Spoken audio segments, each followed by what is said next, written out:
Hello, everyone. Welcome. I am Meg Wheeler, the Democrat candidate for state senate here in the Plymouth and Norfolk District. And I am so excited to be here for a special edition of Andy Drinks a Beer. I've got Andy here with me. I don't know what he's doing over there. I'm trying to create a watch party on my page. All right. And everything. Go ahead. All right. Go ahead. You do what you need to do. We got time. While we're waiting on Andy to do that, I will go ahead and pop this up here. For anyone who hasn't voted yet, we are here tonight to really celebrate and toast to voting. If you haven't voted yet and you want information on when you can vote, where you can vote, head on over to megwheeler.com/vote. We've got all the information over there. And so please make sure you do that. And if you've got your vote by mail ballots in, make sure you drop those off. Don't mail them at this point. Early voting ends Friday. And then, of course, you can vote on Election Day on November 3rd. So please, no matter who you're voting for, please vote. It's really important. How you doing over there, Andy? Good? Yeah, I got it. You got it? Yeah. All right, cool. I'm excited for this. I Mostly am too. I have beer. Just kidding. So, I haven't done this a while, because of the summer, because no one watches Facebook in the summer. And so now as we're heading into the fall and we're heading back into the second wave, we're all going to be hunkering down sooner than later. I'm like, why not? Right? Yep. So, of course. Right. So, I'm going to send a couple waves to people here, hey, Tim Miller, hey, Jim Cahill, hey, Brian O'Hearn, hey, Sissy, my sister's from Whitman and everything. So she's probably going to be bugging me about her son's senior portraits any day now, right? Because I haven't finished them yet. So yeah, for anyone watching us live, let us know in the comments where you're watching us from, maybe what your favorite beer is. Let us know that you're here. We'd love to hear from you while we're getting started. So go ahead and drop that in the comments. We can pop it up. And then I'll let you kick it off. This is your show, my friend. Yeah. So like a lot of people don't know, I know Meg from Seabird Coffee, the greatest coffee shop in the world. Meg and I would have many a great political discussion. I would liken it to more like Dan Aykroyd and Jane Curtin from SNL in regards to counterpoint. But one of the things I really do enjoy, I really admire about Meg here is that she doesn't back down from anything that I have to say, because growing up, have always been a big supporter. You can call my mother, my mother, I guess my mother always said, like, there's always two sides to every coin, and basically the truth lies on the edge, right? So, when you're having a discussion or debate, it's always argue both points and everything, and to try to form a, an opinion.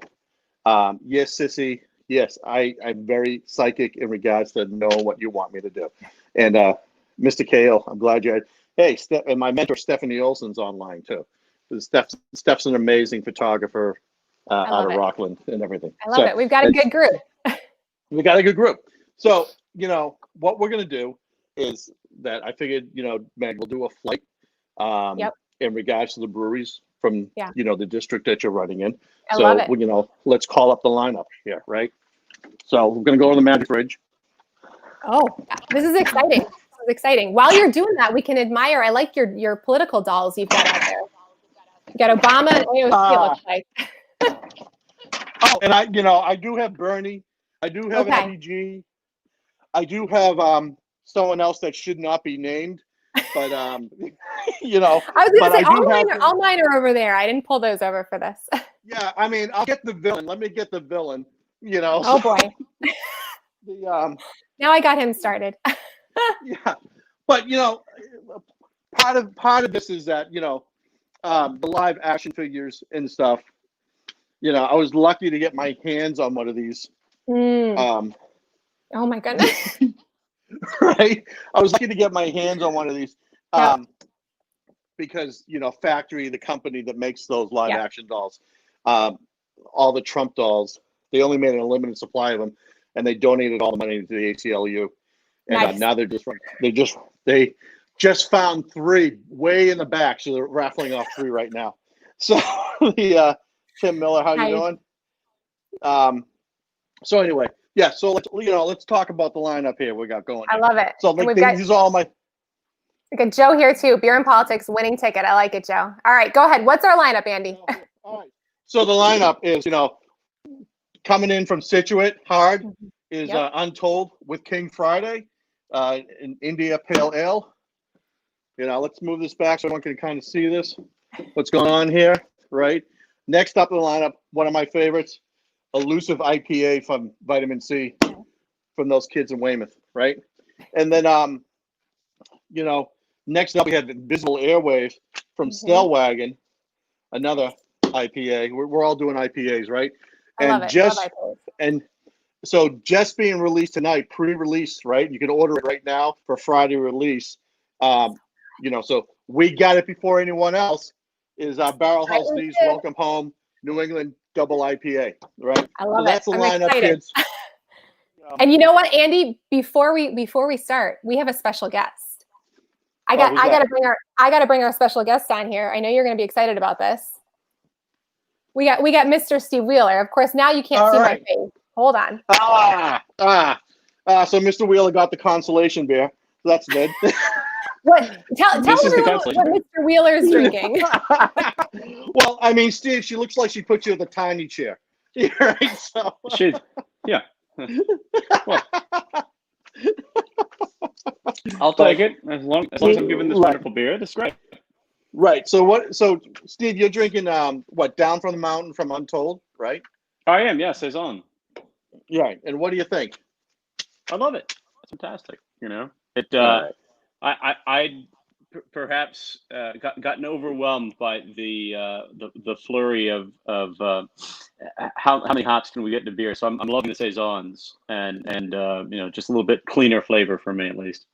Yeah, and so like in my house, Mrs. Ayer, we have for Mrs. Ayer, we have a special draw of all the beers that are just low APV just for her. It's like Mrs. Ayer's private reserve. It's currently low. So all you guys on the beer trail, can you hook me up here? Because I'm loving the IPAs. I could drink them all day long, but Mrs. Ayer needs some like low APVs stat. So and I'm not going to give her, I'm not going to give her those crappy domestics that are going on, right? So I'm going to shout out to Mark Boucher. He's coming in from Auburn, right? So Vanita says the double IPA would kick her bum. Vanita, it's going to kick my bum too. When we get there. All right. So, King Friday. So like Untold is kind of like their annual release, fall release is King Friday. Just kind of a little note about this, kind of like a little trivia. So first off, like just about the beer itself, right? So King Friday is an IPA that's 6.1 APV, right? It's brewed with Cascade, Grungius, Idaho 7, and Mosaic hops, which gives it a nice juicy tropical flavor, and it has notes of like peach, cantaloupe, and passion fruits. And a ton of votes give it a nice, soft, mouthful, hazy IPA and everything. So I like it. Oh, you haven't even poured yet. All right, I'm over here ready to go. Well, this is called Andy Drinks a Beer. So we're not like. I mean, you can lap me all you want, Meg, but I'm here. I'm ready. Let's do it. I know. So like me, I am like as Mrs. Ayer would tell you, I'm just like horrible at the pour. I'm getting better at the pour, so I'm not getting like massive head and everything. So we got a nice hazy IPA there. I like it. And Slanta,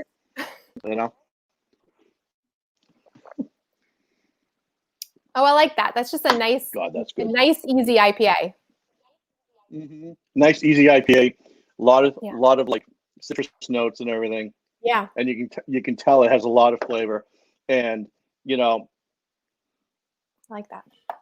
The best part about it, it has a little bit of bitterness at the end, but it's not like it's not really, really powerful and everything, right? Yeah, so, no, it's not. I don't like super bitter beers, so this is good. Right. So my question to you, Meg, is like, why do you think it's called King Friday? Like, why do you think, what's about the name, how that came to be? Oh, that's not fair. It's totally fair. You gotta know your district. Well, I'm going to get it wrong then. Why do I think it's called King Friday? Because Friday is the best day of the week. And it's when I sit back, crack open a beer, and feel like a king in my house. No. Okay. No. I'm about to get So fooled. Yeah, you don't. So you've never heard of King Friday? You've never heard the term King Friday? I have, but I can't place it. Oh, that just goes. All to show right, you come how on, old I bring it am. on, bring it on. Well, So all right. So a lot of people know Untold just had their third anniversary, right? And their third anniversary was actually on October 13th. They actually opened on Friday the 13th, right? Okay. And so it's, Friday the 13th has its all like superstition, bad karma, and everything.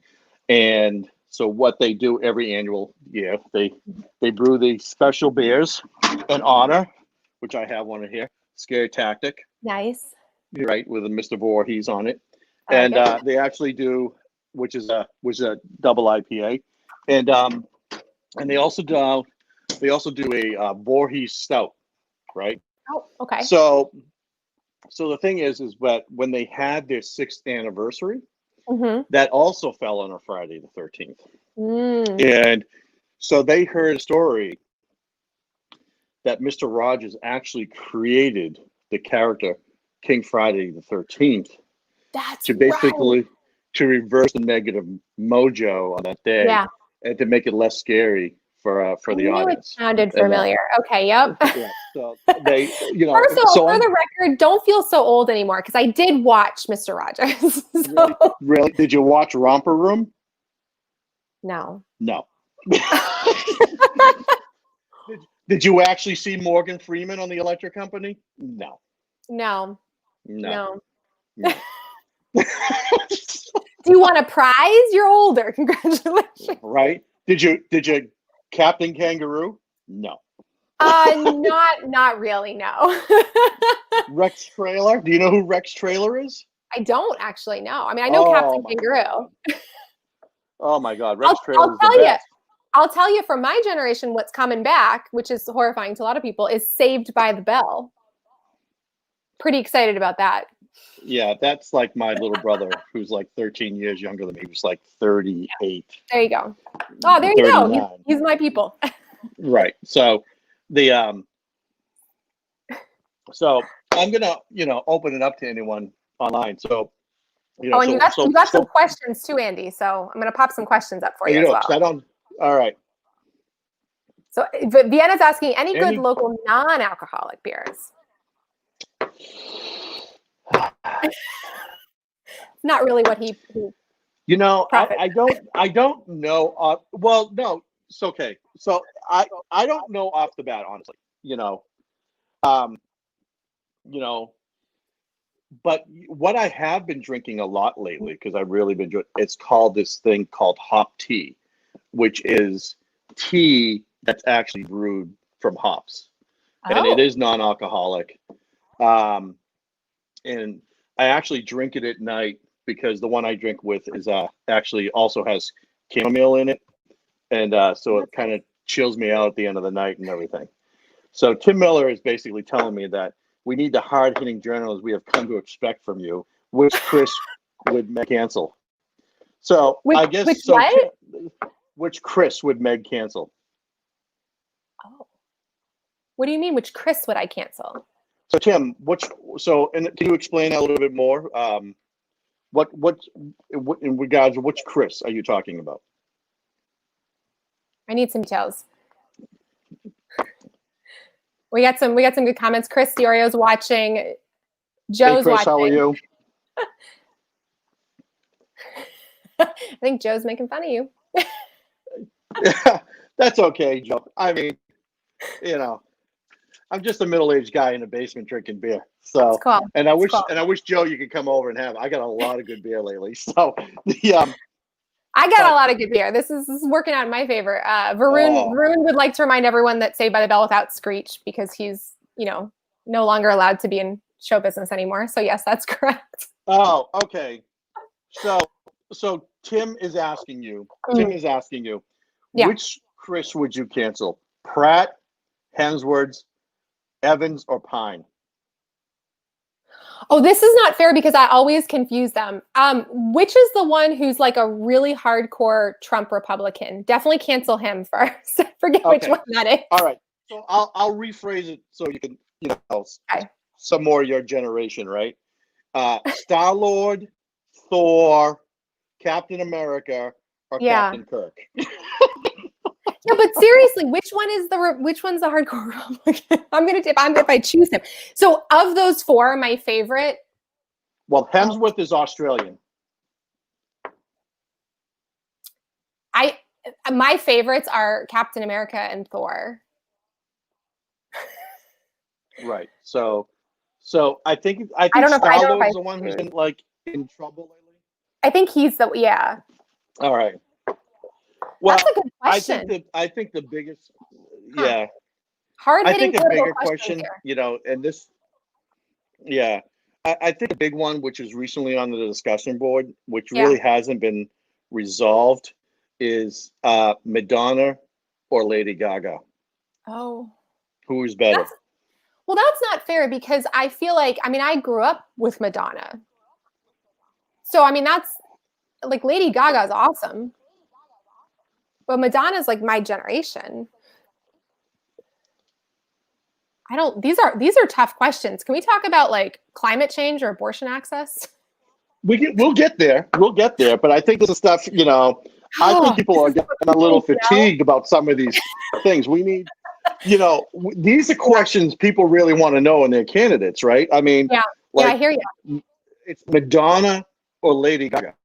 Yeah, the people of the Plymouth and Norfolk District really want to know this. This is the vote rides on it. Here's what I'm gonna say is, look, I think we need a lot more badass women, taking charge and being on stage. So I'm going for both. I'm not canceling either one of them. Sorry, not doing it. I think Tim Miller Dempsey's really trying to sway your vote because he says he's going to vote really hard for you if you hashtag Madonna, right? And and we got to vote for Gaga. Yeah, Joe, I'm going to have to agree with you here. Gaga is really, I don't know. Tim and I have been really, and Joe's wife is on, Tien is on, and Tien, I'm going to have to respectfully disagree, in regards to Madonna. Here's the thing about Madonna. So first of all, Lady Gaga is incredibly talented. But here's the thing about Madonna. Sleepovers in middle school, busting it out to Madonna. I can't turn my back on that. It's like, that was my childhood. Yeah, but I recently had a discussion with Tim, and Tim almost canceled me with my viewpoint in Gaga. But part of it is Gaga is the full package. She writes, she plays the zing instruments.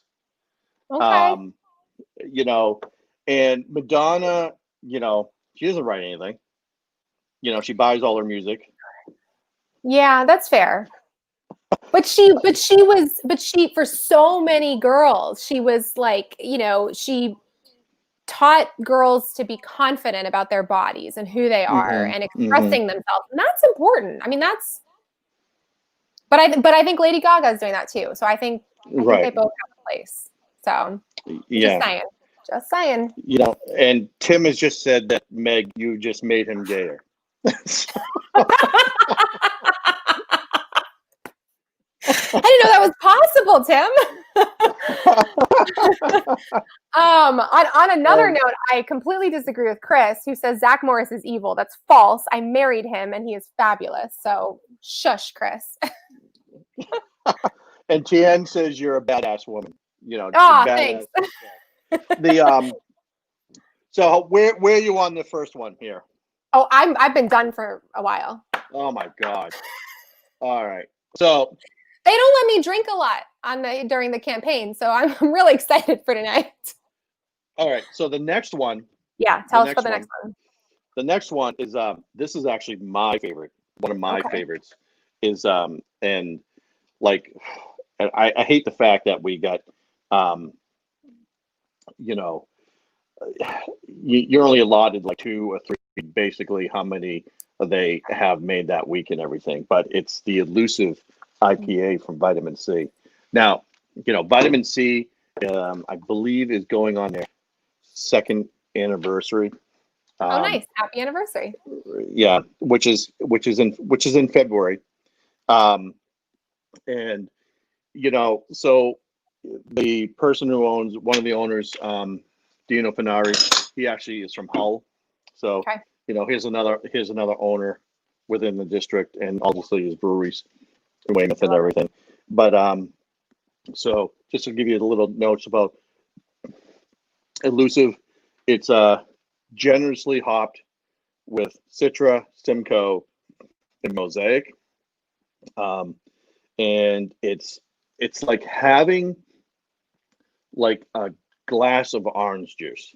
And for me, what I really find very reminiscent of this is actually Treehouse's Julius, which is also just another flavor bomb of oranges and everything. And and segueing to that, also of note for Vitamin C, they recently a bunch of breweries. There was kind of like March Madness type of thing being done by Boston 92.9 Rocks. They had a big brewery battle, and so it ended up being in the top spot for 1 and 2 were Vitamin C and Treehouse. They went head to head, and Vitamin C beat Treehouse. So this is like huge. Wow, I love it. So, and Joe is reminding us that you can get Vitamin C over at Lenny's in Cohasset, which is another incredible business, supports Black lives, really great business owners. So definitely check them out. So I'm excited for this. Yeah, so this is very good. I get very excited. Mrs. Ayer's ready to kill me because every time, I'm always running to Vitamin C because they have a new release every single week. And it's, I sometimes I just have like FOMO, where I'm going to miss out. Don't know when it's coming back. Elusive is, like I said, is like my favorite from Vitamin C. Another big favorite of mine of theirs is Alone in the Drift. And I sit there and wait and wait and wait. Is like, when's it coming out again? Right. Yeah. And, Mark Boucher from Auburn, he wants me to talk about another independent artist like Andy DeFranco. Oh. So, I'm going to throw that out. So I do love Andy DeFranco. Did you read her biography? That's like in my stack. Yeah, I didn't know she had one. Oh my, what type of fan are you? Kind of like unbelievable, Meg. There was another artist. I'm blanking on the name. This is how old and a long time ago it was. But there was another artist around the same time that I used to listen to a lot in college that Steve Wheeler actually loves, which he probably would be humiliated if he knew that I mentioned this. It's going to come to me. Hold on. I'm Googling. Hold on. So here's the book, Andy DeFranco, No Walls. Okay. Oh, I didn't realize that. Nice. Recurring Dream. This is in my stack. Another good book too, I also recommend is that David Bowie Made Me Gay, 100 Years of LGBT Music. That's another book. Good book. I'll add that one too. Nice. I actually am in the market for a new book because I've got nothing on my bookshelf right now. So Katie Grace Daly from South Shore Hospital has given us a big wave. Nice. Hey, Katie. And we've got Lynn is watching us on mute while dialing for Biden and Harris. Lynn, thank you for that. Or did you already start drinking? Am I good? Can I go? You can go. Yeah, you can go. I'm going to give myself a little extra for Elusive because I really do like Elusive. And I really hate the fact that I possibly will make it all waste it, I kind of wish my oldest son was here. He can kind of bat clean up for me on these things. My husband's waiting. Steve's waiting, and he will very much enjoy what I don't finish. Oh, really? Although I may finish it. So. Mr. Wheeler's like the Remora in the wings. Yeah, like at the glass door, like can I come in? Like it's like under the belly, kind of like I'm gonna get whatever drips. from the glass. Exactly. Yep. This is good, but this is different. It's like it's got a different kind of kick to it. Yeah, and it's got a bite at the end. Yep. You got the bitterness and everything. And look, I mean, just good with check like a salty pretzel. Yeah, and just the nice, beautiful haze it's got on it. I like that. That's really good. What it's know, gonna bug me now about the artist. It's not. I'll think of it. Keep going. What other questions we got? What else you want to know? So what do I want to ask you and everything? What's a good seabird question? Katie Curtis. That's who it was. Katie Curtis. Katie Curtis. Yeah, which very much like kind of in that sort of Ani DeFranco realm. Not as big though, but yeah. The another new book I just got this week I picked up is Sweet Dreams: The Story of the New Romantics. So you're on a music kick. I got a lot of books. It's sort of kind of like the pandemic. So what happened was in the pandemic, believe it or not, a lot of these books got released early because there's just nothing to do. So all the publishers were releasing stuff really early. And it's been like, for me, it's been like a glut, like in regards to like, oh crap, I want to get that book. Oh crap, I want to get that book. And I'm like, and then it's like, oh crap, Mrs. Ayer's going to kill me because I got so many books.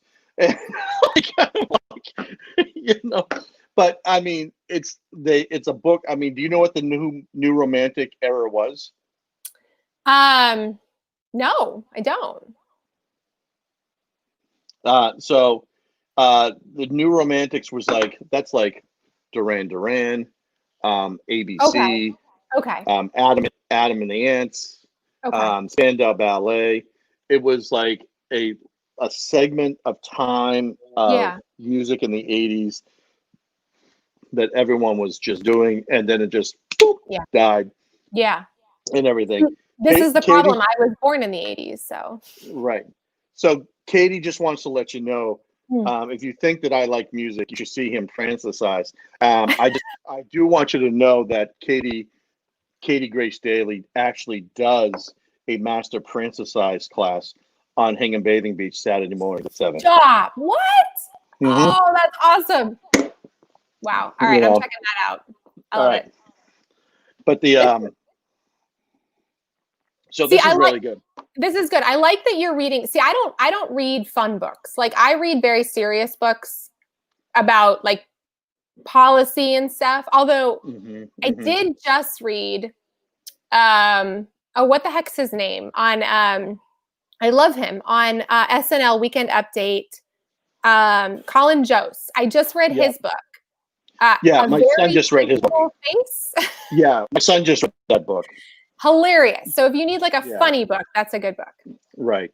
I mean, another good book to read is actually, and when let's talk about small business and everything. One of the things that's really kind of near and dear to my heart is a book about. It's called Jane Land, Jane Land, and it talks about the auto industry. Jobs leaving Wisconsin. It's actually Paul Ryan's state and everything, and basically what happened there, like they left, but then like the pen company left also, and all the women lost their jobs because the women worked at the pen company and all the men worked at the auto industry and everything. And so that for me, for that book, really kind of encapsulated what happened in 2016 and the reasons why. Because of middle America. And then I followed that book up with Hillbilly Elegy. And I've been trying to read that for 2 years. I'm still on the hold list. And I have it. I can just give it to you. Oh, perfect. I've literally been waiting for it from the Cohasset Library for years. And then the other one, I followed that up with Nomadland, which actually talked about, people who are at retirement age, but just don't have the savings. And what they do is they travel around the country doing jobs, kind of seasonal jobs, Katie McBride joined to say hi to Katie McBride. Hey, Katie. And Holly Stanley just joined. Hey, And, Holly. So Katie and Holly were just joining. We just had King Friday. We're on Elusive IPA from Vitamin C. So good. King Friday's obviously Untold, right? So, you know, Drinking the other thing beer I and want to talking mention too politics. about Vitamin C. Yeah, the other thing I want to mention about Vitamin C, Craft Beer and Brewing Magazine recently just rated Vitamin C within the top 20 small businesses in the country, and they came in at number 13, which produces less than 15,000 barrels a year. And they also came in the top 20 for best hazy IPAs in the country, and they came in 13 also there too. Now, I know you said Untold had been around 6 years. I'm trying to just 3 years. 3 years. Oh, 3 years. Okay, because I was going to say the beer scene here in the South Shore is fairly new. I mean, when we moved here 7 years ago, I don't remember any of this being here. Is that right, or am I just? I want to say that Barrel House is 4 years old. They just Right. hit 4. Yep, I remember when they opened. And so Untold's 3. Vitamin C will be 2 in February. Untold is 3. What's right, Stellwagen? I said that. Stellwagen is 2, I believe. Okay. I think they came in 2018. Really yeah. Yeah, there's been an explosion on the South Shore, and I got to tell you, the South Shore Beer Trail really has. It's become like a destination. There's currently 10 breweries in the South Shore Beer Trail. Yep. So we have Barrel House, we have Vitamin C, we have Stellwagen, we have Untold, but we also have Widowmaker. Actually, have it on the card right here. We have Widowmaker. Nice. In Braintree, we have Burke's in Hanover. Yep. We have Mayflower out of Plymouth. Yep. We have Second Wind out of Plymouth. Second Wind is quickly coming up the scene. Nice. They're really good. They also do like a ramen, which is Ramen Day, which is really good. Yeah. Indie Firm, which makes beer, but they're also known for their kombucha. They're out of Plymouth also. And then there's District 10 out of Abington. Okay. Which is really good. Yep. Nice. Yeah. I mean, it's cool. It's definitely, it's nice to have this scene down here, because I know for Steve and I, we like beer, we like to just chill, and we, like many other people, I'm sure, have had those moments where we're like, we should just move to Vermont and drink beer all the time. And it's cool that we can do that here. Right. So I think it's awesome that we've got, and it's great for small business. I mean, I'm psyched to see we've got so many small businesses here. So yeah, and as someone, I'm a big supporter of buying local. Yeah, me too. I don't like going to the package store at all. I prefer just buying at the breweries. Yep. There's only one place that I will get additional beer, which is actually K's Bottles and Cans and bottles out of here in Weymouth Landing, Braintree. And I'll go there so I can just buy one can. I can get I can basically make my own mix pack and everything. Because sometimes when you're discovering a new beer, you don't want necessarily commit to a 4-pack. Right. Yep. Right. So I'll go there and try them out. For these guys on the South Shore, I'm pretty much all in all the time, because and believe it or not, I end up doing is I'll keep 2 cans for myself, and then I end up trading them out. Oh, that's smart. I like that. I'm going to start having you do my beer orders for me. Since you're going to all these breweries anyway. I like it. Right. That's good. That's good. That really is a nice say hello beer. to Katie Gallagher. Oh, hey, Katie. Yeah, that is a nice beer. And I'm going to say hi to Jody Nash and Andrea Kenny and Leanne Chandler. So people Welcome, are joining everyone. in. So I guess I'm going to reach out. Yeah. So is there any more questions? If people have any questions that they I think we're good on my side. We've had Suli, who is our deputy campaign manager, would like to remind everyone that when I commented earlier, they don't allow me to drink, that we do get to drink on election night. So they're not They're not a mean team. Did want me to remind people about that, but don't worry. But that's all I got. That's all I got on my end. So, yeah. So, like we're going back to small business and everything. And I think one of the things that I talked about, and especially in regards to this pandemic, and I know it's been kind of personal thing for you, is, childcare, affordable childcare and everything. And so, I kind of want to hear what your thoughts on that, how we'd go about that. I mean, I do have my thoughts. I think I did share some of them with you, because I'm looking at it more from a bigger picture type of thing. But I know there's an immediate need, and especially with the pandemic, with everything's going on, frontline workers and everything. But so I'm going to give you the floor for that. Oh, thanks. Well, look, you said something earlier, kind of talking about middle, like sort of middle of the country, Midwest towns, and why people voted for Trump in 2016. And it goes to the heart of, I think, what's happening in our country right now, which is this gap between the kind of ultra wealthy and everybody else is really widening. And what's happening is people are actually becoming poorer and poorer. It's becoming harder to afford housing, childcare, healthcare, everything. And this isn't just an issue for kind of the lowest income communities. This is becoming an issue for everybody, pretty much. And a big part of this, I will promise not to go on a massively long rant, but a big part of this is because our system really isn't set up for the majority to be wealthy or to do well. I mean, workers still aren't making a livable wage. Healthcare is still exorbitantly expensive. And we've got, this middleman, which are health insurance companies that are perpetuating that.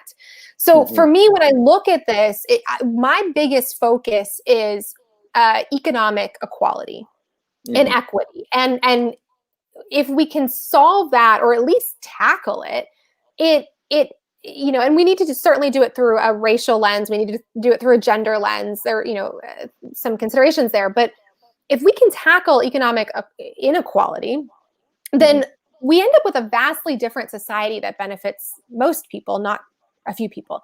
And so in order to do that, we've got to look at the different components. And so this is pretty simple. I basically said, well, what are the most expensive things for families right now? Housing and childcare. Right. And as a mom, childcare is particularly close to my heart. I pay a bill every month for childcare that is hard to pay. And so, and I'll get, you mentioned the pandemic. I'll get to that in a second, because that's a specific aspect of it. But, this is why I put forward my universal childcare plan, which caps the cost of childcare at 7% of household income for every family in the Commonwealth, which, by the way, is what the federal government says is affordable. So it's not like I pulled this number out of anywhere. And this comes, it's inspired by Senator Warren's plan, certainly. But right now, families in Massachusetts are spending between 20 and 50% of their income on childcare. And by the way, a minimum wage worker has to spend over 100% of their income to afford childcare. Now, I know what you might be thinking. Aren't there programs to help for this? There are. But again, there are programs for the lowest income workers. There aren't programs for most people who, two caregiver households that have two incomes, still struggling to pay for childcare.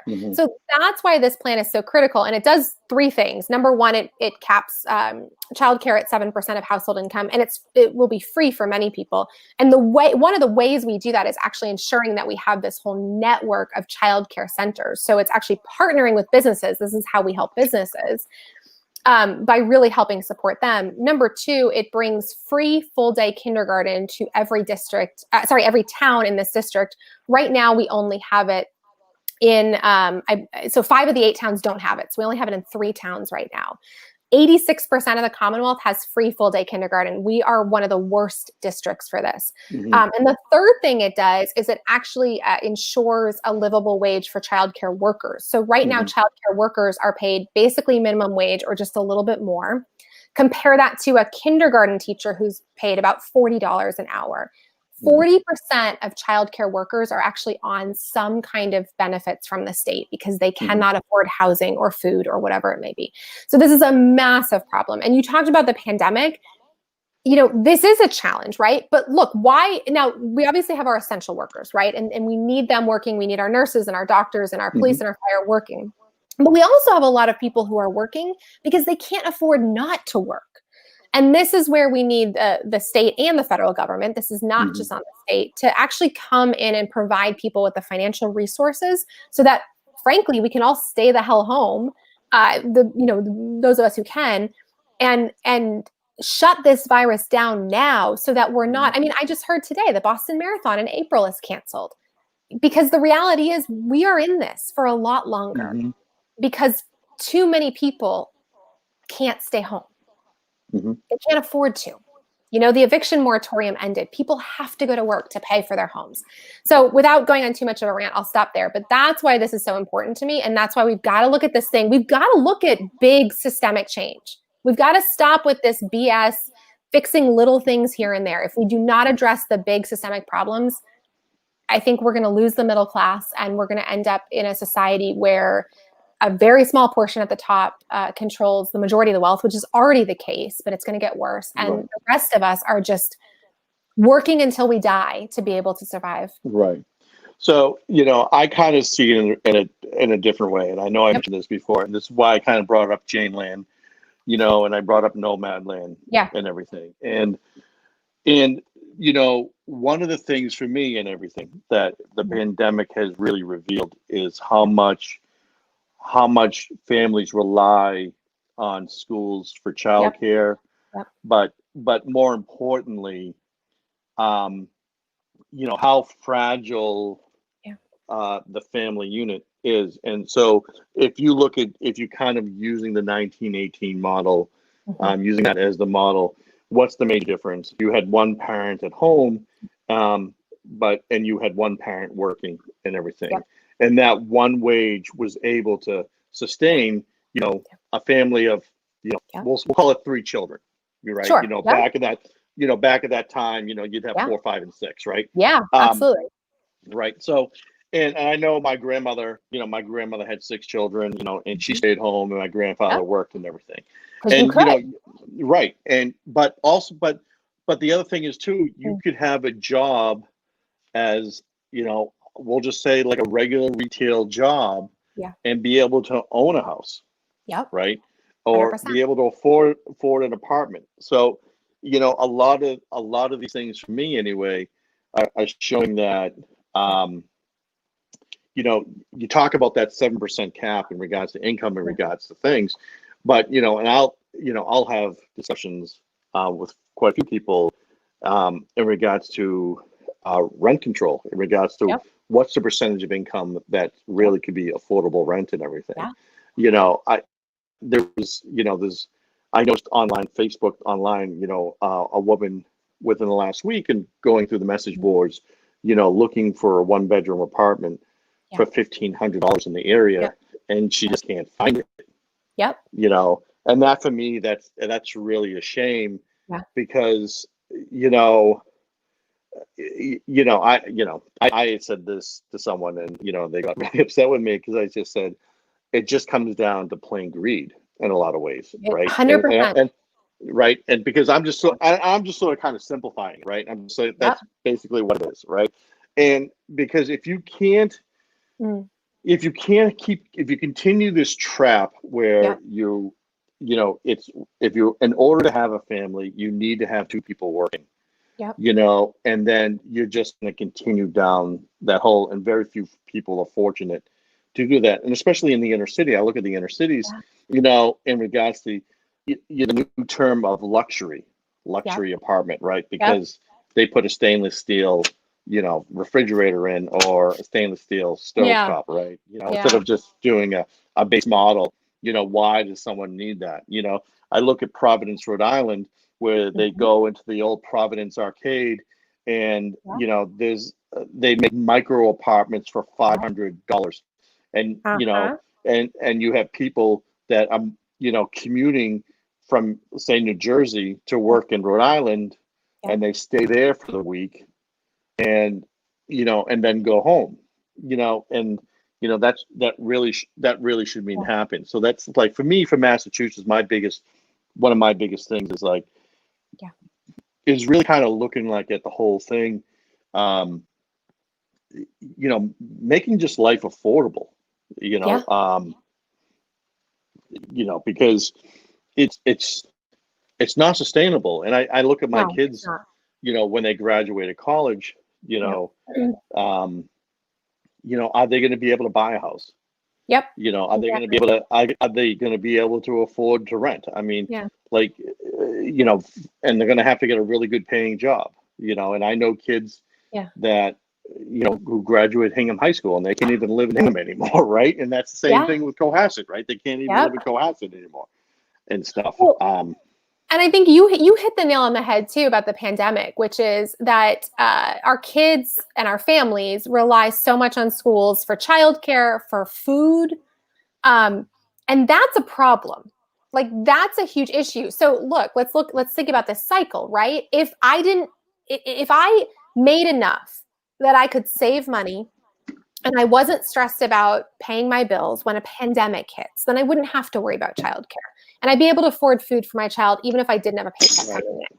But those days are long over. I mean, I think about my grandparents, again, your example, my grandparents born in the 30s, married in the, 50s, bought one of the first houses in, Levittown and were able to afford a home and raising children and built a very nice life on one person's income, my grandfather's income. That's almost impossible these days. Right. And even if there are some people it is possible for, but even for people who have two incomes in the family, you're still scrounging to make it work. Right. I think, what do they say? The average American savings is like $400, which is nothing. Yeah. Nothing. Right. And let's not let this conversation go by without commenting on the fact that this is even worse when we're talking about Black and brown communities. So this is a huge problem. And I would 100% agree with you. It's about greed and it's about power. And until we all wake up and say, we're not going to allow this anymore. Because remember, we're the workforce. We're the ones that create productivity and labor and revenues and profits. Without us, big corporations and the ultra wealthy can't make money. They need us. Right. So we've got to realize that this is what's going on and we've got to take it back. And that's what universal childcare does. That's what affordable housing, programs do. It's what raising I'm advocating for raising the minimum wage to a livable wage. It's what that does. But I also wanted to just touch on real fast. Right. One of the things I've been seeing a lot recently in conversations about who to vote for president is that Trump is better for small business, whether it's tax cuts or it's the stock market or whatever. You know what's better for small business? When we have an equitable society. When my potential customer pool isn't 1,000 people, it's 1 million people, because everybody can afford my services.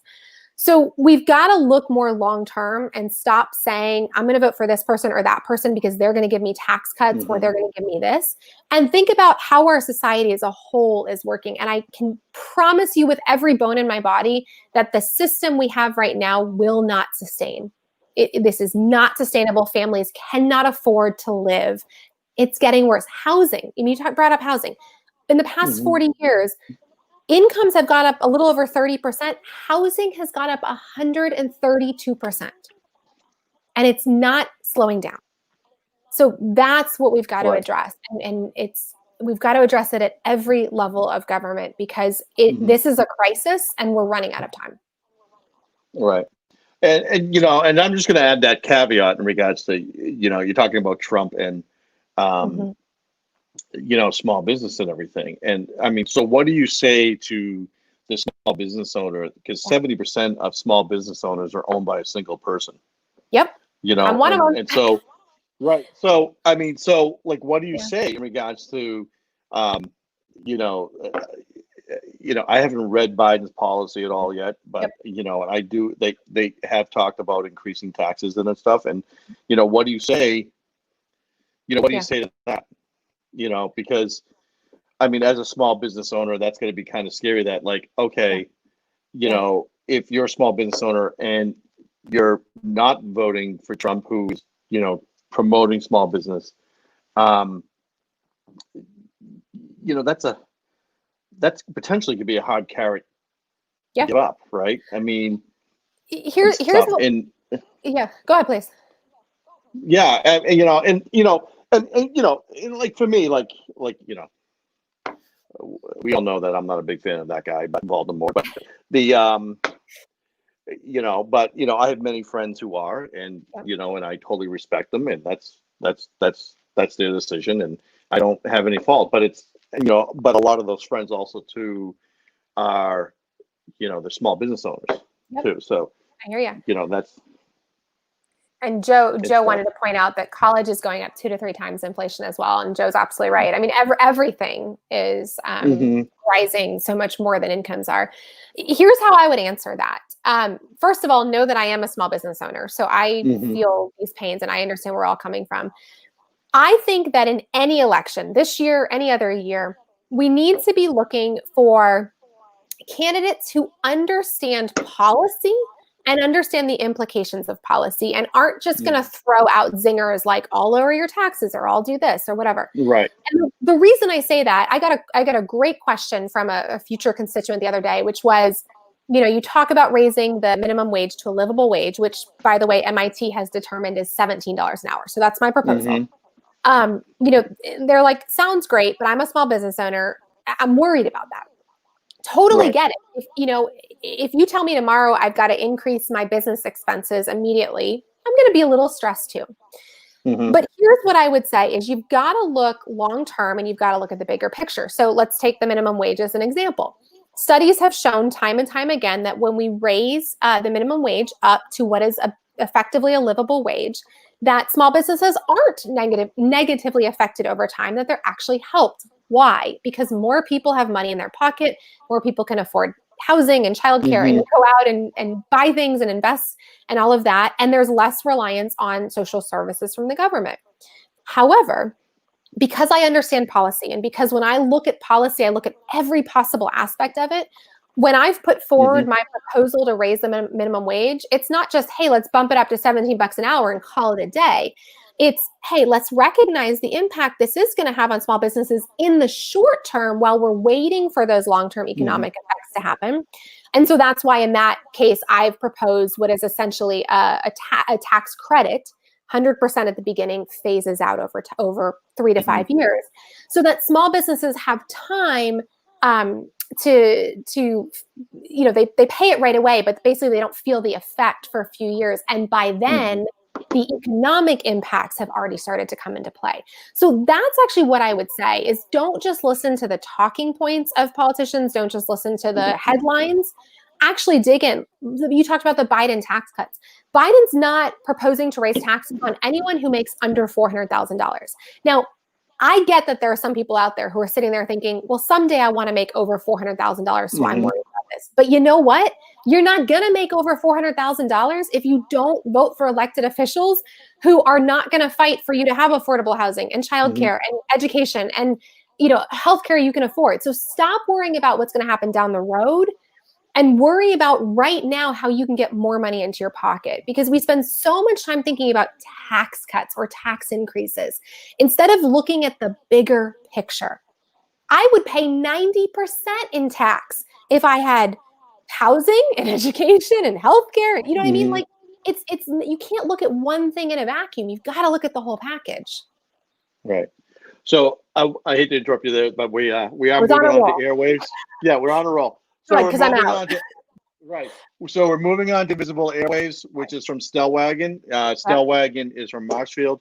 One of the owners, Mike Snowdale, he's actually also a Cohasset native and everything. We got some good blood here. Yeah. So I believe Stellwagen has been, I can't remember offhand if it's 2 or 3 years. Yeah.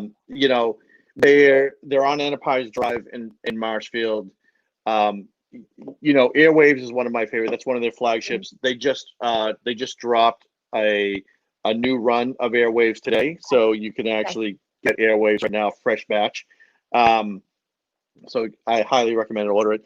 Another flagship beer. They're one of their very first beers that I really enjoyed was Symbols. That's another great one. Oh, And I like Symbols. Symbols is really good and stuff. And another one that I just had recently is see now. I'll pay in 2 seconds here. Hold on. So one of the things go ahead. Yeah. So one of the things I do, I know I'm a crazy person in regards to doing this show, but I just got to show you this label. Oh yeah, what do you have here? Yeah, so one of the things, this is another one of my favorites, is because I save the labels on the beer cans and actually put them on paper because I love the artwork. So it's Inclusion Records. That's another amazing one. That's another amazing one. So anyway, a little, give you a little insight about Invisible Airwaves. It's a New England IPA. It's at 7%. It's tropical heavy, and it's got loads of mosaic and citra hops, and it's layered on top of a malt profile. Okay. So you have aromas of pineapple, mango, orange, and fresh peaches, and the malt is 2 rows barley, wheat, and flaked oats. So when you taste it, you're gonna find that you're gonna get a little bit of malt taste at the end and everything. Cool. I'm excited. Yeah, and you can say it's pretty hazy. Is it typical of a New England IPA? Yeah. Slanta. I like that. I've liked them also. You chose well. Yeah, this is Andy Drinks a Beer. This is not Andy Drinks a Bad Beer. So so I like it. Maybe that could be a special show, like Andy Drinks a Bad Beer. I mean, one of the things that a lot of people don't know is that I've never really drank domestic beers. I've never had a Budweiser, and I've never had a Coors.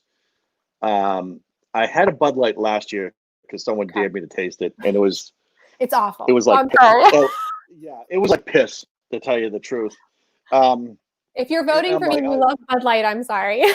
Yeah, I mean, it was absolutely horrible. I know people enjoy it. A lot of my friends really enjoy it.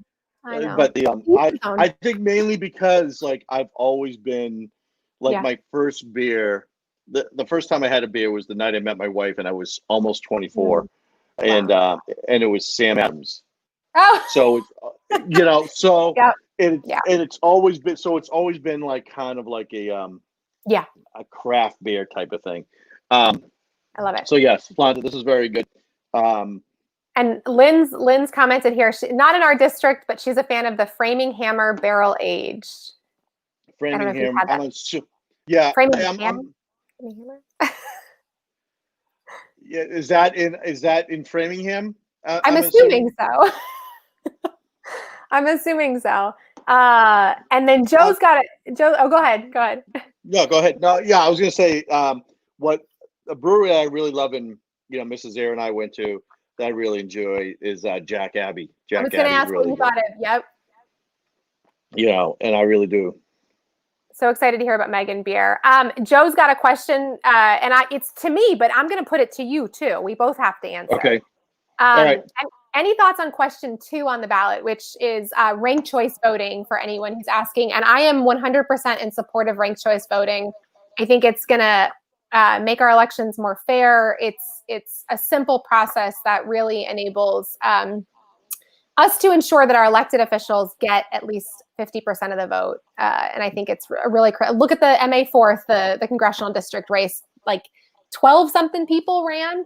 And the winner, not to take away from his victory, but the winner didn't get more than, I think, 22% of the vote. So ranked choice voting solves that. But up to you now. What do you think? Yes or no on 2? I'm just real quick. Mark is saying Framing Hammer is from Jack Abbey. So somebody just said, yep. Yeah, it's from Jack Abbey. So I have not done it. So I'll have to get that next time I go to Jack Abbey. I am not for question 2. What? Okay, tell us why. I am not, and part of it is I'm going to refer back to in regards to what's going on in the presidential election. Okay. So in the last election, I didn't vote for either of the major candidates. Okay. I will just say out there, that I voted for Jill Stein, and very proud of voting for Jill Stein. And as Mrs. Ayer will tell me is that it was because of people like me. Or Mrs. Ayer. Which is, and this is not, this is not a criticism, Mrs. Ayer. I mean, like, because I've always said that, part of the reason to live in Massachusetts, you have the luxury of the protest vote. This is true. So, I mean, realistically, I'm not really happy about Joe Biden either. And, I would still have that luxury of the protest vote. Yep. And I'm just going to leave it at that. But how does that, hold on, what does that have to do with ranked choice voting? Okay, so what that has to do with, so what that has to do with ranked choice voting is this. One of the things that I'm really unhappy about is that the media does not give equal billing to the Libertarian or the Green Party or any other parties that are out there in regards to the debate stage, right? Yep. So realistically, part of the reason why we have a two-party system is because the media just does not give it any airtime to any third-party candidate. The last one that of any in recent history that possibly got any airtime was Ross Perot, right? And he was, he's a billionaire, right? He was an anomaly, right? And in a lot of ways, what Perot was during Bush, Clinton? Was that right? I think it's Bush Clinton, right? Like late 90s, right? It was Clinton, I think. I think it was someone watching. I think it was early 90s. Yeah. So if someone could answer that, when did Ross Poe, Mark Boucher is basically, I'm loving this guy from Auburn. He works with my brother on Amtrak. He's like the best guy in the world. I love this guy. Okay. Like totally agree that there should have been 4 people at debates. But because it really is. Answering the question though, how does not having ranked choice voting solve the problem you're talking about? Because I think it solves the problem. I think it solves it. Well, does it solve it from a Democratic standpoint or Republican if they're in the same party? I think it solves it from an everybody standpoint. Go ahead. I mean, because I get it. They did that as kind of like as an example of the reasons why we need ranked choice voting, right? But it was during a primary, right? Well, so fine, but let's talk about how this works in a non-primary, in a general, right? So we're going to use the arbitrary example of Trump, Biden, and Ross Perot are running for office. So in a general, if you were for Ross Perot, you could put Ross Perot as 1, and as your first choice. And then if you said you don't like Trump, right? So if you wanted to put Biden as your second choice, you could put that as your second choice. And then if Ross Perot doesn't get the majority, then your vote would essentially go to Biden. So it still allows you to vote your conscience, Perot in this made up example, but also doesn't throw away your vote in the sense that if Ross Perot doesn't stand a chance to win. So what I think this is actually going to do is it's going to help third-party candidates. And I also think it's going to help underdog candidates, like, women, people of color, people who don't have huge built-in political infrastructures.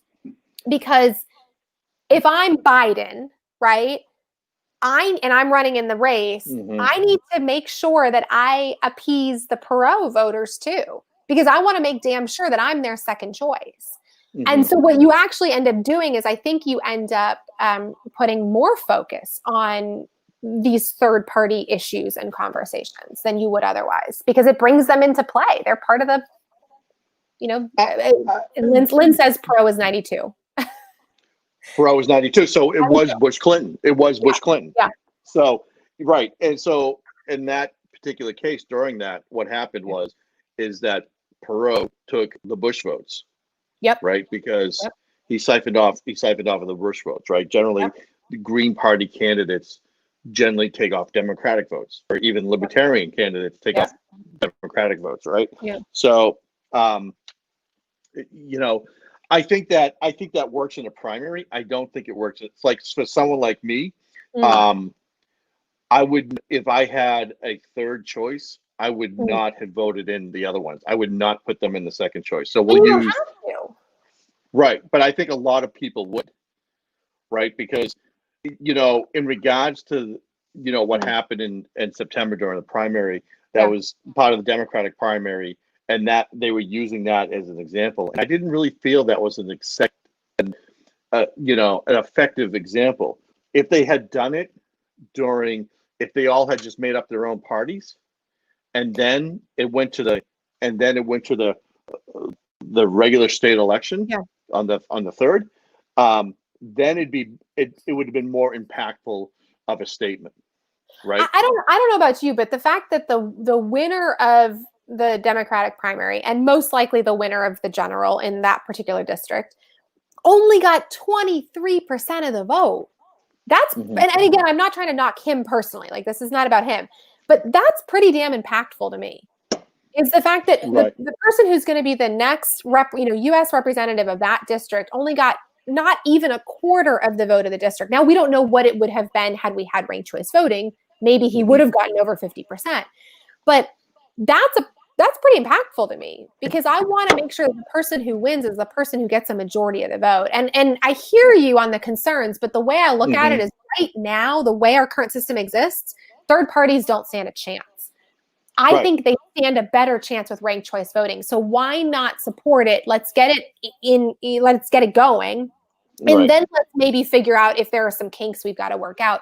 But, look, yeah, I'm a Democrat, but I'm not anti-third party. I think it's really critical that we create an election process where people other than entrenched politicians can run and win.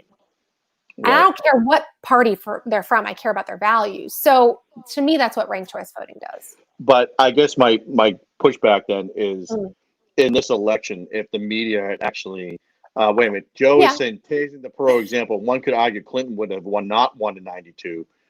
Perot likely took Bush Senior's vote. So if they ranked, Bush Senior would have had a second term, and which is I totally agree with Joe, which is basically what I was saying. Perot siphoned off Bush's votes. But I mean, and look, not that I would have wanted that, but if that's what the people wanted. Right.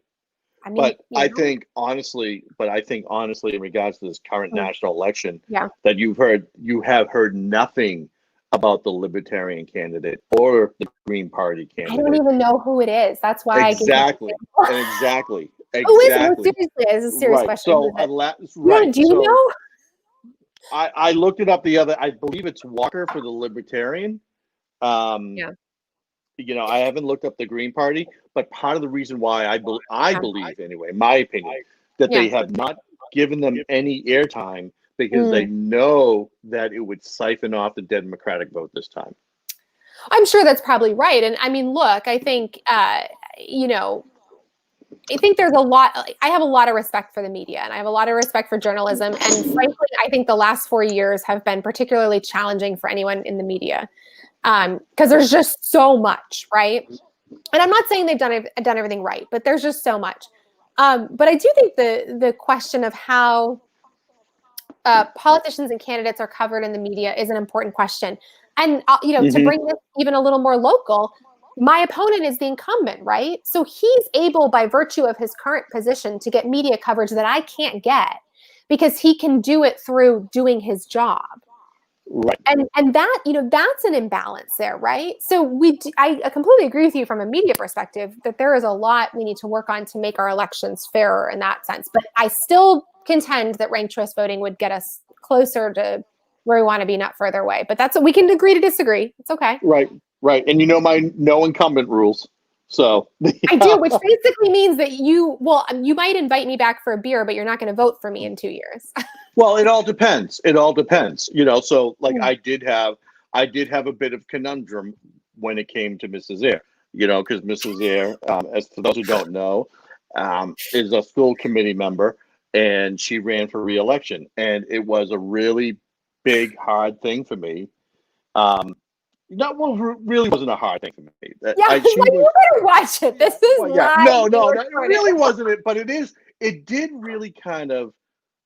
I had to kind of be kind of hypocritical because I've always Yeah. been someone that basically said, Yeah. I do not vote for incumbents. And, Mrs. Ayer was like, you didn't vote for me, did you? One of the questions about the no incumbent rule. I'm like, no, I actually did vote for you. I did vote for you. So, Mrs. Ayer, I'm inviting you on. We're going to do Mrs. Ayer drinks a beer and we can talk shit about him, okay? Yeah. No, I mean, no. And the libertarian is Joe Jorgensen, by the way. But I'm not. Okay, the libertarian is Joe Jorgensen. Yeah, I'm not talking, bad about Mrs. Ayer. I mean, I'm basically, but I did, I voted for her because I did feel that she is an asset to the town, so. He absolutely is. Right. So, so for me, not voting for her would be basically just making it for my own, be a totally selfish personal reason, right? It would be, and Green Rainbow is Howie Hawkins. Right. So I mean, I couldn't deny the fact that she was the right person for one of the two votes. Well, good. I'm glad that you felt that way, and I'm sure it kept peace in your house. So, whatever. But we're gonna have a ladies show. We're gonna have a ladies show, Mrs. Ayer. Well, I do want to do Andy drinks a beer and have a Wednesday wine night. So, yes. Oh, hold on. We got one more ranked choice voting comment. Vanita says, "I wish we could have ranked choice voting nationally, but who would shit a brick."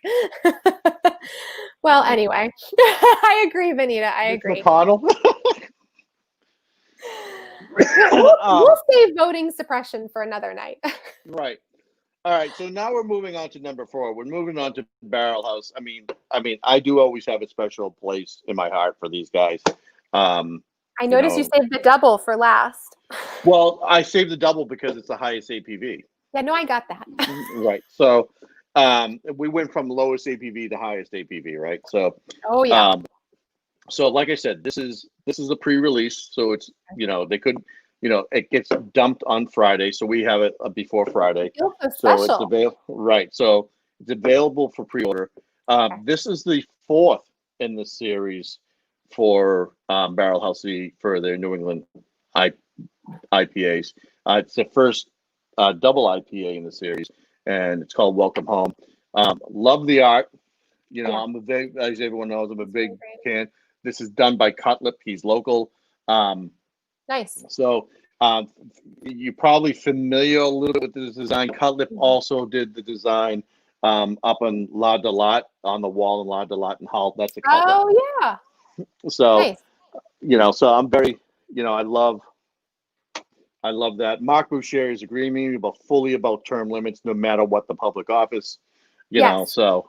Actually, you know what? This is one thing that we haven't talked a lot. In fact, we've talked very little about in this election. But Mark, thank you for bringing that up. I actually fully support term limits as well. And I've already committed, it's on my website, that when I get elected, I will serve for 8 years and no more. I think that is long enough to put forward what I want to get done, but not so long that I become entrenched, because I think that's a huge issue for elected officials these days. So thank you for that.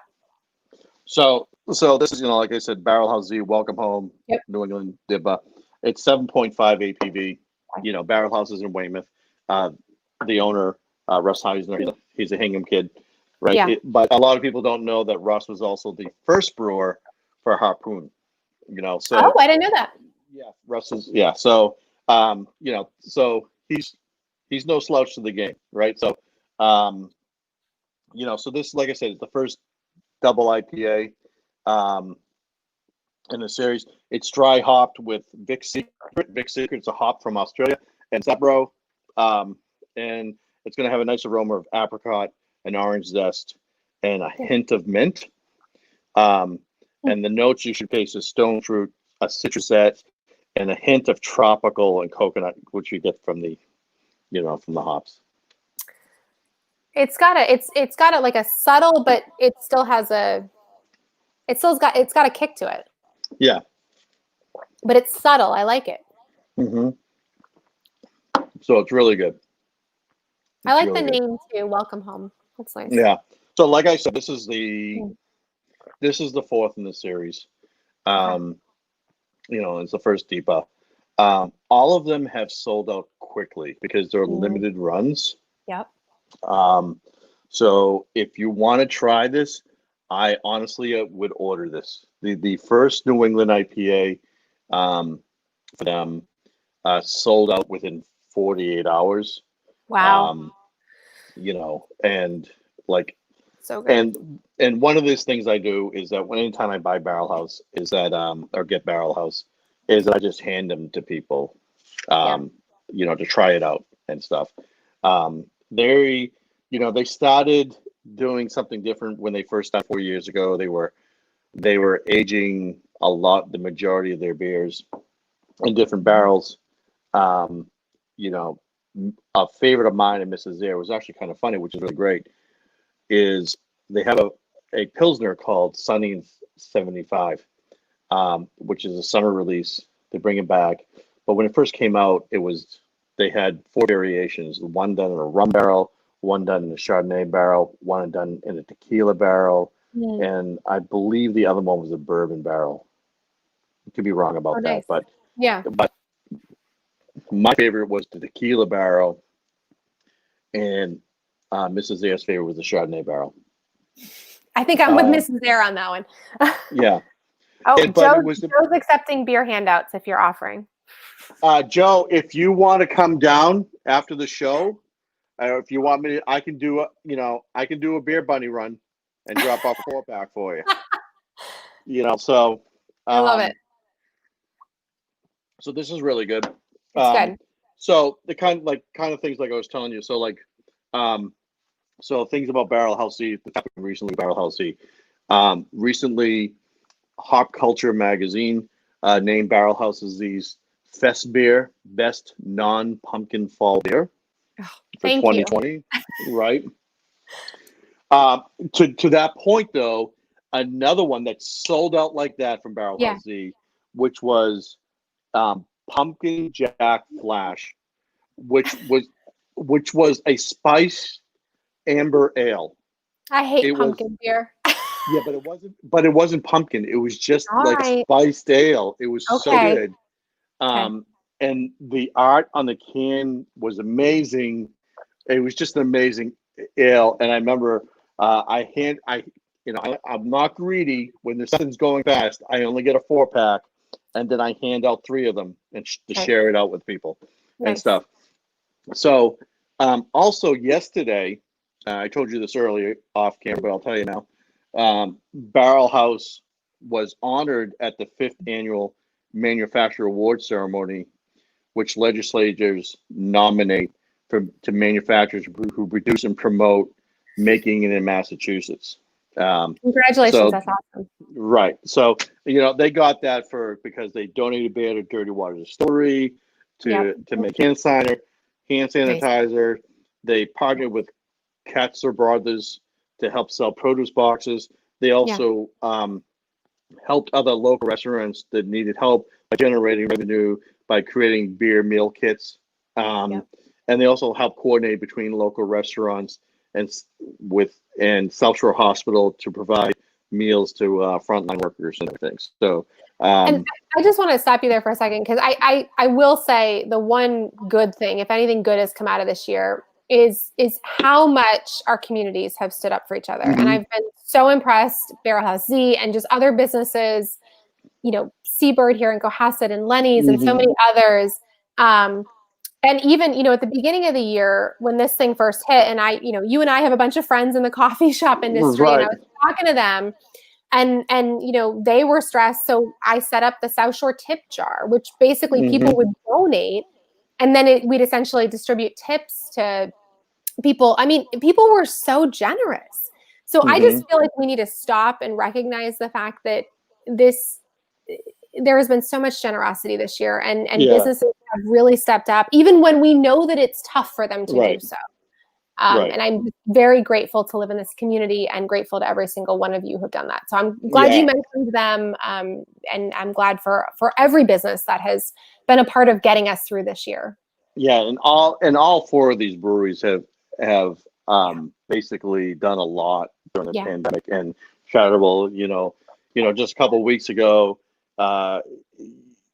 Untold had worked with South Shore Conservatory and created that Mad Love Beer, right, to benefit programs of South Shore Conservatory, and but they have done other things too, right, and they also contributed to beer to distilleries. A lot of these breweries did. A lot of these breweries also worked with Frontline and helping them providing monies and delivering foods and everything. So I mean, everything in the South Shore Beer Trail, all these guys really stepped up. It's why part of the reason why I keep going there, because one of the things I admire about Seabird and a lot of these business incorporated is the great sense of community, and it's part of the reason why that I continue to support small local business and everything. No, I'm right there with you. And for anyone who's joining us live now, let's just do a really fast recap of the beers we've had tonight. So we started with the King Friday IPA by Untold and Scituate. We then went to the Elusive IPA by Vitamin C and Weymouth. Then we did the Invisible Airwaves New England IPA by Stellwagen and Marshfield. And we are now on Welcome Home New England Double IPA by Barrel House C and Weymouth. All great choices, all incredible breweries. So please check them out. They need our support now more than ever. So, yeah, I mean, and they're just remarkable. And the other thing Barrel House is announcing is, now as it's getting colder and people can't be outside their tap room, outside for their tap room. They just move some stuff around in kind of their brewery to create a temporary space. Oh, good. Now, I mean, obviously that will be limited.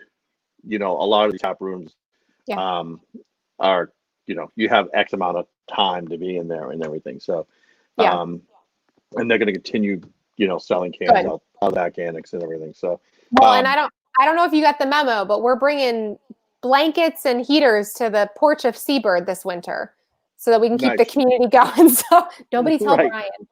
Right. Well, I mean, speaking of Mr. Brian and everything, and I wish he was online tonight. I know, we should have had him on. Yeah. I mean, maybe that will be another episode of Andy Drinks a Beer. I'm down for it.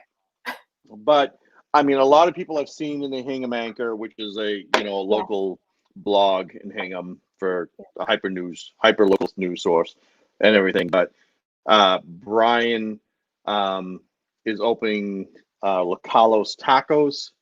Is that the name? I didn't know there was a name. Yeah, La Carlos Tacos, which would be a taco restaurant. And that's that was announced in the Hingham Anchor. Yep. In the old Crow's Landing building. Well, I refer to back in the day, Jack's Thai restaurant. Jack's, Hingham C. Yeah. But the the old school could call it Jack's. But I'm so excited for this.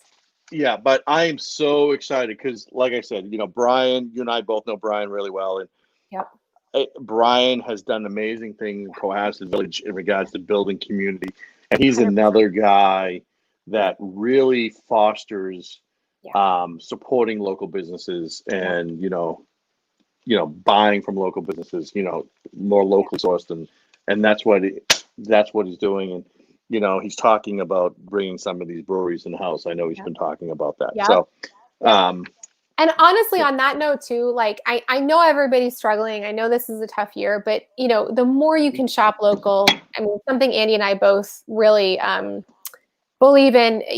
Every time I spend money now, I'm thinking, can I get this local? Where who can I buy this from? Even if it takes an extra day to get here, or it's not as easy. I know that's not always possible. We got a lot of challenges this year, but can you try to buy local? It really is. It really is important. Our small businesses need us now more than ever, and so let's do what we can to step up and support them. All right. So now here's the hard question, the big question everyone's been waiting for. Now, Meg. Meg and everything, right? Okay. Now that I've had the double IPA. Now that you've had the double IPA. All right. What do you got? Now you need to basically put the order that you enjoyed these in. Oh, that's so mean. Well, just remember, everyone has a different flavor profile. So, we're gonna first. I'll say, you've said numerous times, these were all fantastic choices, They right? are These are all incredible. like I said, Yeah. are my favorites represent my favorites at these breweries. So Yeah. none of these beers you can go wrong in. No, right? I would support any one of. I fully endorse every single one of these beers. Right. So I am going to put you on the hot seat in regards to, that, you're going to have to left to right. I'm thinking. All right. So I promise I will answer the question. I won't do the politician thing and ignore it. I promise I'll get there. The first thing I want to address, though, is the fact that every single one of these cans is really beautiful. Like, I just appreciate the artwork. Can I just point that out first of all? I also like the fact that every single beer was a different taste. There were a couple of beers where I was like, oh, I'd love this on the beach. Like, or, and this is a great, like, just cool, nice, easy beer. And there were, like, the second one. What was the second one? That was, or Elusive. That was the one I said. I was like, right. Yeah, I was like, this would be really good with a nice salty pretzel. Like, that was just a good, like, brewery type beer. God, this is tough. Go ahead. Yeah, so I was just going to say, I need like, some time. So, like, for vitamin C, so like I said, I'm really into the artwork, right? So, vitamin C, the artwork is done by a gentleman by Kiever. Yeah, which is cool. And he also does the cans for Treehouse Brewery. Okay. And then these are, look at the artwork on you can't really see online, but and Barrel House Z is Cutlip. He's another local guy. And Stellwagen is another local company. It's a Fat Bassett. It's Fat Bassett design. Yeah. Bassett. They're all cool. I like them all. And I think Untold may be Fat Bassett also. I should have asked Untold Matt when I texted him earlier through Instagram. So, yeah. Listen, Joe wants me to stack them. Also, Lynn says pumpkin beer is the best, and we can't be friends anymore. But whatever, we can agree to disagree. Right. I'll be honest. I think my favorite was the Elusive. The Elusive. Okay, so line them up. Oh, line them up. Oh, no, that's mean. No, it's not mean. It's not mean at all. It's not. Well, mostly it's mean because I can't remember some of it. Well, but it's not mean. It's not, like I said, we've already stated that all these beers are fantastic. Incredible. So, like, you would buy any of these beers if you visited any of these breweries. You would buy these cans. I'm struggling. Yeah, go ahead. So I'm just saying, within the flight, how would you rank them in the flight? Well, and that's where I'm struggling, because to me, each beer serves a different purpose. So it's like, okay, let's start with the first one, King Friday, Untold, right? This was just a nice, clean, easy beer. That is a beer that I will drink any day. It's going to hit the spot. It's perfect. It's never going to disappoint me. The Airwaves and the Welcome Home were interesting. And I liked that. Like, I liked that they were interesting. I liked that they had a little bit of a kick, but they weren't overwhelming. If I'm looking for something a little different, like, these are my winners right here, right? And then the Elusive I liked because I think it had the best blend of interesting and reliable is not the right word, but interesting and comforting. Like, it was easy to drink, but it was also interesting. So I don't look at it, it's not a ranking. It's more just a, what are you in the mood for? Okay. So Meg, we're going to ask a question again. You're going to do the line up in front of you. You have to do the line up in front of you. Oh, did you not see it over here? Sorry. Okay. No, hold on. So you have to do Sorry. the line All right. Hold on. Well, I wasn't trying to hide it. I don't, All right. So hold on. Don't be a politician. I don't know. Hold on. Let me take this comment down so y'all can see. This isn't me trying to dodge. I just don't have a good sense for my studio space. Although I'm probably not doing these in the right order, am I? Okay. So my final endorsements, the King's Friday, if you want just an easy, smooth, clean, gonna always make you happy kind of beer. The two in the middle, you got music for this? I like it. All right, the Airwaves and the Welcome Home, I thought both were really interesting. I liked that they got a little kick to them, but they weren't overwhelming. They didn't knock you on your ass. And I would definitely drink those, you know, if I was like, you know, if I want in the mood for something different, or if I'm sitting around at a brewery having a salty pretzel and I just want a nice beer that's really going to bring out that taste. But the vitamin C was my favorite, I think, because number one, I love their name.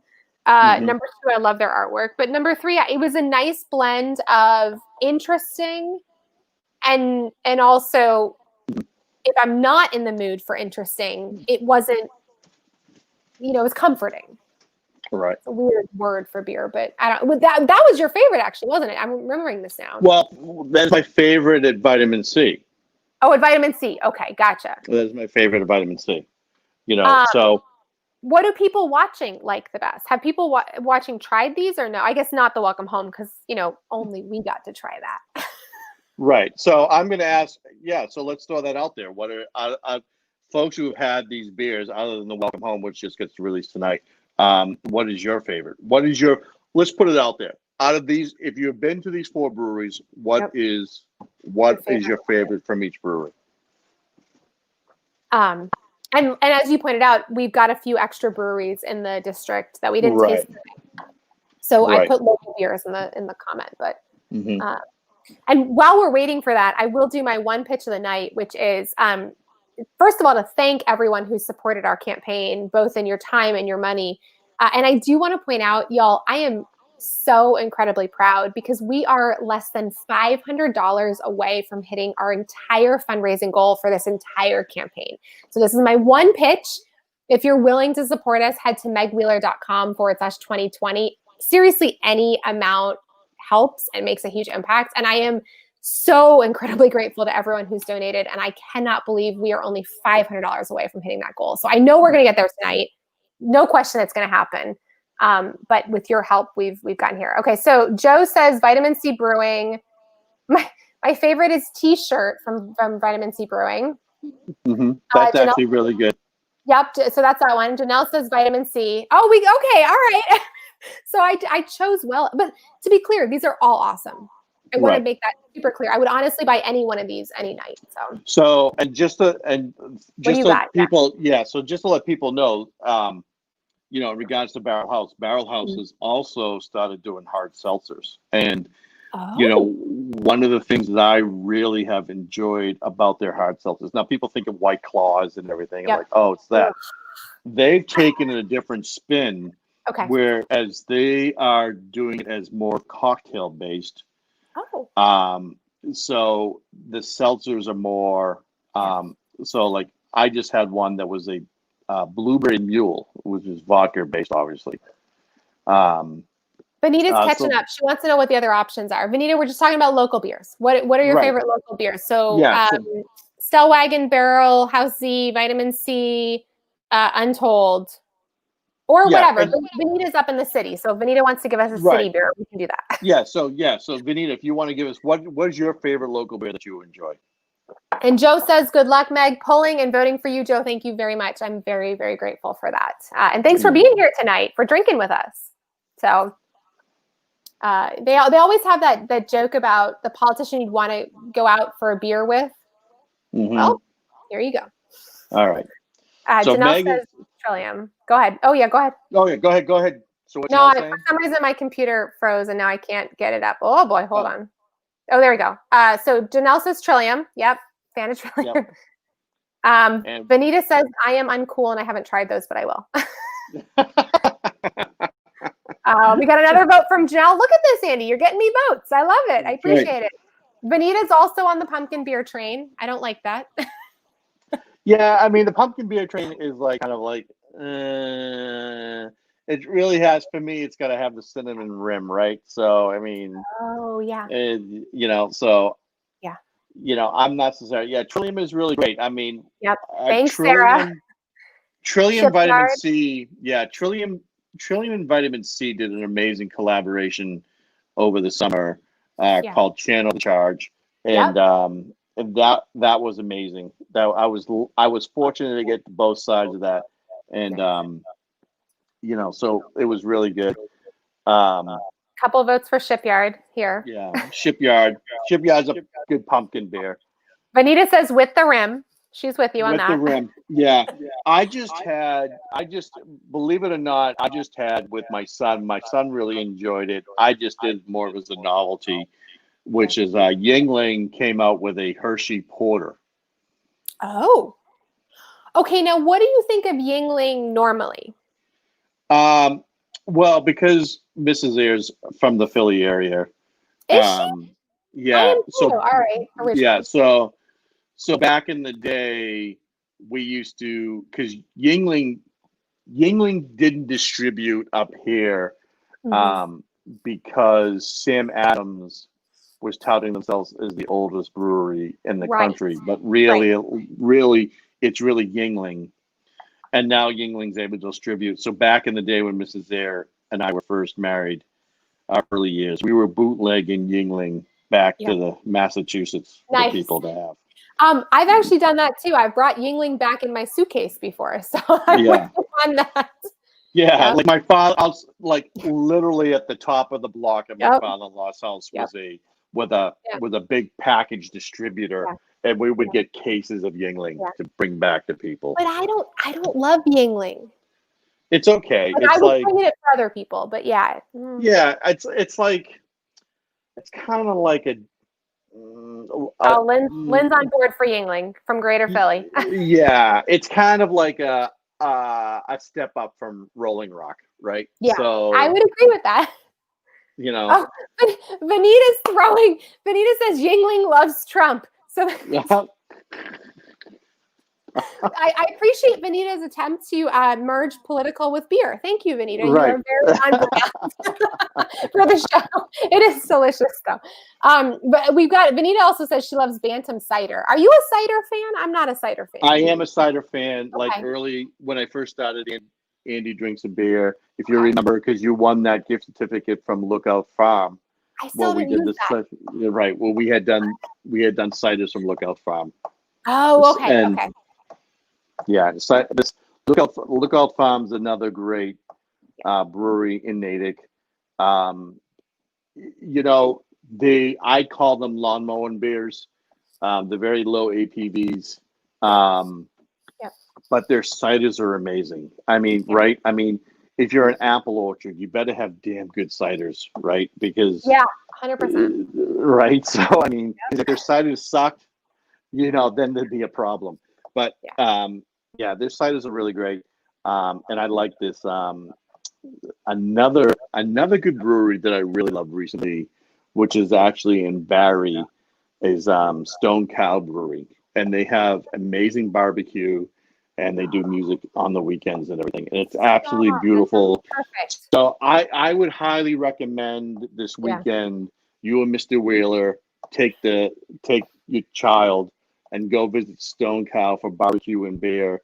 So the weekend before the election, you want me to go have fun drinking beer and barbecue? You're going to get a lot of angry calls from my campaign team. Well, I mean, so what? I mean, you deserve it, right? So. Thanks. But I mean, it's an amazing time. I've gone there with my 3-year-old niece. One of the things they have there, I mean, they have cows, so you can see they have things for the kids to do there. They have a nice big giant like teepee in the middle of the field. It's massive. And they also have like a playground, there, and nice jungle house type of thing. But the beer is really great, and the barbecue is really good. And it's actually, I mean, now's the time to go because all the foliage and everything. 100%. So. And it's not, well, we're supposed to get snow tomorrow. I was going to say it's not super cold, but we are supposed to get snow tomorrow. So. Yeah. I mean, I would go this weekend. Yeah. And just do it. I mean, just say Saturday, say, hey, kids, just go to the Rotary, hold some signs. I'll be good. Don't worry about it. That's our campaign strategy. Kids, just go to the Rotary, hold some signs. Just do that, Obviously, we're going to win with that strategy. Right. I love it. All right. So we said this was going to end at 8:30. That was silly of me to ever think we would only that's okay. That's okay. But that's been fun. and people. Well, I was gonna say you get one more question. Yeah. So I gotta get. Well, I am gonna end it up because Mrs. Ayer did just walked in and everything. Oh no! But, Put her on. Right. So this is sort of kind of the kickoff of Andy Drinks a Beer. Andy Drinks a Beer. We'll be back. We'll be back next week. Nice. I'm trying to figure out the day. This is the typical thing. My son did bring back, so we'll do these next week. These came from Queens. They're Finbacks. Nice. So I'm gonna do that next week. Chill them up, and then we'll do those. Maybe do some trivia.